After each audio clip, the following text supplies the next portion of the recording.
2রা October 1968 রাত ঘনিয়ে আসছে। পাহাড় থেকে নেমে আসছে অবিরাম বর্ষণ, আর পাহাড়ের ঢাল বেয়ে নেমে আসা তিস্তা, জলঢাকা, তোরসা, কালজানি নদীগুলো প্রস্তুত হচ্ছে মহা দুর্যোগের জন্য। দার্জিলিং, জলপাইগুড়ি, কোচবিহার এবং আলিপুরদুয়ার জেলা অসংখ্য নদী দ্বারা বিভক্ত।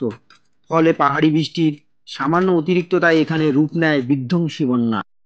1 অক্টোবর রাত থেকেই শুরু হয় টানা বর্ষণ। 3 দিনে 1121 মিলিমিটার বৃষ্টি রেকর্ড করা হয় দার্জিলিং, কালিম্পং। 4 অক্টোবর রাতের শেষ। তিস্তা নদী হঠাৎই নিজের গতিপথ বদলে জলপাইগুড়ি শহরের দিকে ধেয়ে আসে। কিছুক্ষণের মধ্যেই তিস্তার জল জলপাইগুড়ি শহরে প্রবেশ করে।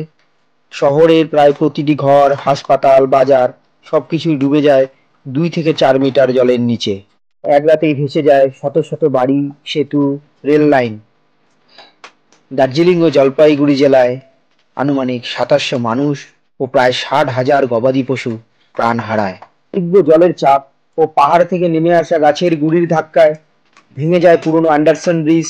কিন্তু সে সময়েও আগেকার দিনের টেলিগ্রাফের মাধ্যমে গেস রিডাররা বার্তা পাঠিয়েছিলেন তিস্তার জল বিপদসীমার 20 মিটার উপরে রয়েছে। তবুও নাকি প্রশাসনের পক্ষ থেকে কোনো সতর্ক বার্তা জারি করা হয়নি।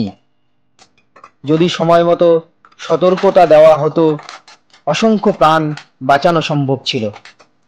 অন্য পরিস্থিতিতে যারা সকল আধিকারিক, কর্মী ও সকল মানুষকে নিয়ে রিলিফ, রেস্কিউ, রিহ্যাবিলিটেশনের নেতৃত্ব দিচ্ছিলেন তারা হলেন additional deputy commissioner L V. Periyar, SDO Arun Kumar Roy, SY civil defence Sukumar Goswami ও মহেন্দ্র রায়।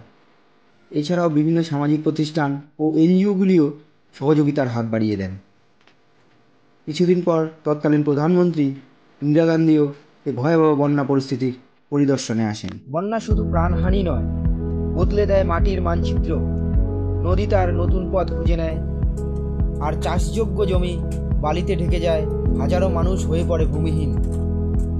আজও তিস্তা বয়ে চলে উত্তরবঙ্গের বুক চিরে, কিন্তু তার স্রোতের সঙ্গে মিশে আছে 1968 সালের সেই অমোচনীয় স্মৃতি।